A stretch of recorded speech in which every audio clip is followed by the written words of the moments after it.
Ça fait un moment que j'ai laissé tomber mon podcast parce qu'il s'est passé plein de choses. En 4 mois, ma vie a complètement changé, mais quand je dis complètement changé, elle a complètement changé.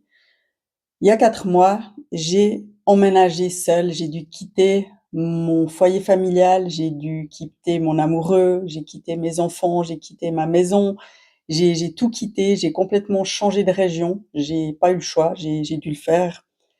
Et je suis partie à 45 minutes de mon ancienne maison parce que j'avais besoin de partir vraiment assez loin pour pouvoir me reconstruire, pour pouvoir faire le point, pour pouvoir redémarrer ma nouvelle vie. Ça n'a pas été facile, ça ne l'est pas encore complètement maintenant, mais en 4 mois, il s'est passé vraiment déjà un très long cheminement. Je suis partie avec mes effets personnels, avec un canapé, ma commode à habits, mon lit, le Thermomix et la voiture. C'est les cinq choses que j'ai prises en plus de mes effets personnels à moi. Donc autant dire que ouais, que c'était pas rien, vraiment c'était pas rien du tout. Je suis arrivée dans un endroit que je ne connaissais pas du tout, je n'avais aucun repère et aucune sécurité financière étant donné que vivre seul, c'est quand même différent de vivre en couple au niveau des frais. Et en tant qu'indépendante, ben voilà, c'est encore une petite difficulté ou un petit challenge supplémentaire, mais voilà, ça faisait partie du package. Et tout ça pour dire que l'orientation de ce podcast sera un peu différente, sera plus des coups de pied au cul, des coups de boost, des prises de conscience, des déclics. C'est vraiment ce que je veux te transmettre au travers de ce podcast. Je veux pour toi que tu puisses rallumer ta vie, sortir de l'endormissement dans lequel tu t'es mis, remettre de la vie dans ta vie en quelque sorte, et te montrer que quoi qu'il arrive, tu as le choix de décider ce que tu veux en faire.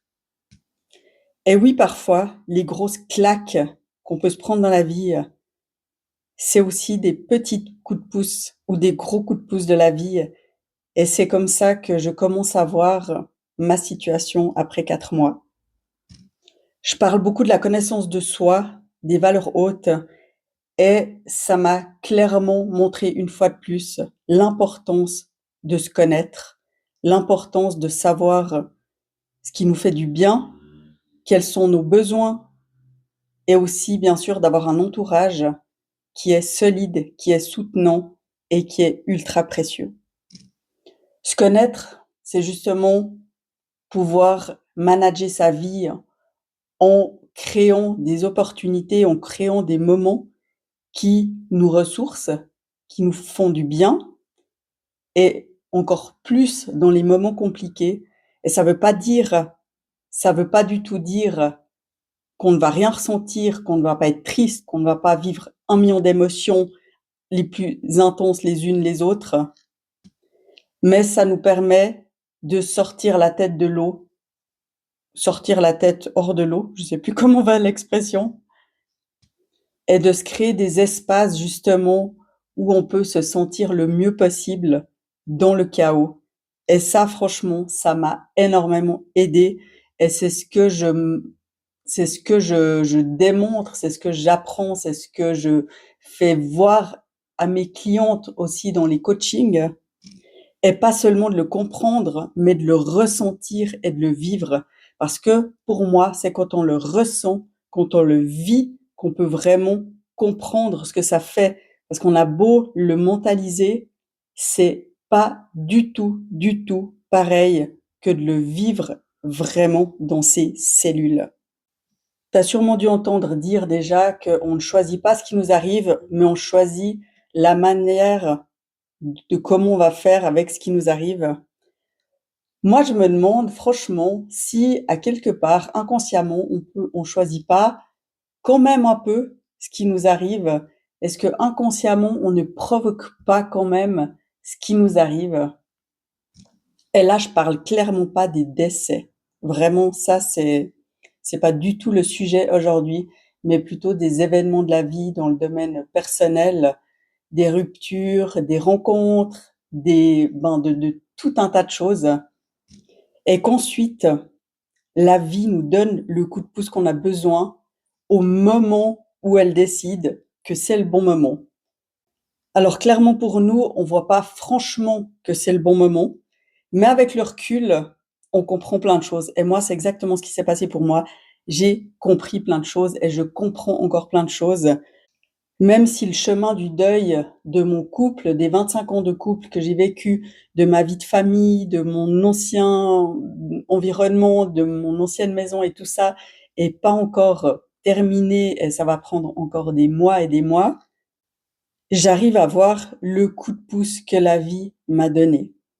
C'était même un coup de pied plus qu'un coup de pouce, mais c'est un coup de pied qui s'est transformé en coup de pouce. Donc tu as vraiment le choix de voir, de choisir, de décider ce que tu vas faire de ce que la vie te met sur ton chemin. J'ai refusé de dépérir dans un endroit aussi beau parce que j'habite maintenant dans un endroit juste incroyable, avec un environnement incroyable, avec tout ce qui nourrit mes valeurs hautes, je l'ai à proximité et je ne me voyais pas, je me refusais de dépérir dans un endroit pareil. Ça veut pas dire que ça n'a pas été très difficile. J'ai pleuré pendant des mois et des mois, des semaines, des jours, des soirs. Et je me disais, mais comment on peut pleurer autant? Comment je peux encore trouver des larmes à pleurer après autant de moments à pleurer?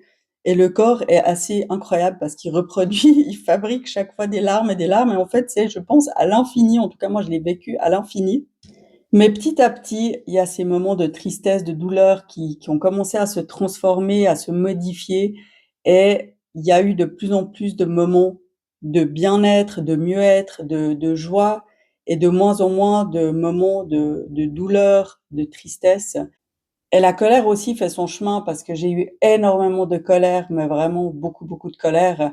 Et après 4 mois à avoir évacué mes émotions, à les avoir, à m'être fait traverser par toutes mes émotions, la colère, elle s'en est allée. Et ça, c'est juste incroyable parce que je pensais pas qu'en si peu de temps, ça pouvait se transformer ainsi. C'est du job, oui, parce que tout ne se fait pas tout seul.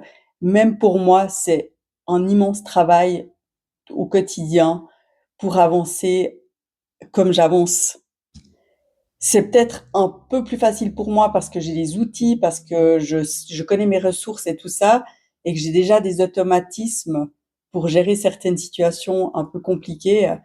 Mais là, ça a été quand même un immense travail que j'ai dû faire et que je fais encore maintenant pour avancer, pour vraiment me sentir de mieux en mieux et de me retrouver mais complètement épanouie dans ma vie, sereine et vraiment de bah aussi bah, carrément de faire le deuil de ma vie d'avant parce que c'est clairement un deuil. Je te conseille vraiment, vraiment, vraiment d'apprendre à te connaître de plus en plus, de mieux en mieux. Crois-moi, ça va te servir dans énormément de situations et surtout ça va te servir dans ta vie actuelle qui est peut-être pas tout à fait aussi épanouissante que tu l'aimerais. Peut-être que tu vis une vie un peu en automatisme que tu as choisi, mais qu'au final les autres choisissent un peu pour toi aussi. Et parfois, bah, on se perd en chemin. Et soit on se réveille, soit des fois la vie nous permet de nous réveiller. Et c'est un peu plus violent dans ce cas-là. Te connaître, c'est justement connaître tes besoins, savoir ce qui te fait du bien, savoir ce qui te nourrit, savoir ce que tu ne veux pas, veux plus, ce que tu tolères, ce que tu ne tolères plus, et au fur et à mesure de faire de la place, de l'ordre dans ta vie, dans ton entourage, dans ce que tu fais. Et petit à petit, justement, un pas après l'autre, quand tu fais ça, tu vois vraiment une amélioration, tu vois un mieux-être, tu vois vraiment cette sensation de liberté que tu recherches, qu'on recherche tous et qu'on idéalise. Mais la liberté, la sensation de liberté se vit dans les cellules, se vit dans le corps et ne se vit pas dans la tête et ne se mentalise pas.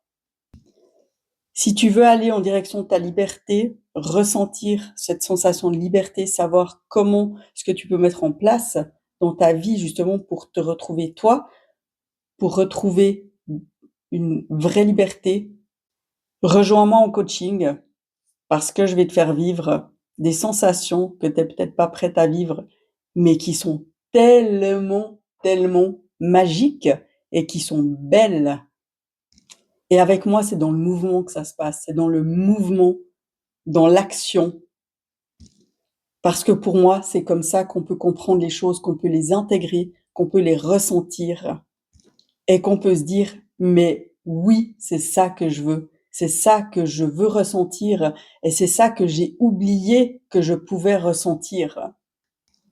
Alors je vais te laisser avec ça et je te donne rendez-vous dans le prochain épisode. Merci beaucoup de m'avoir écouté.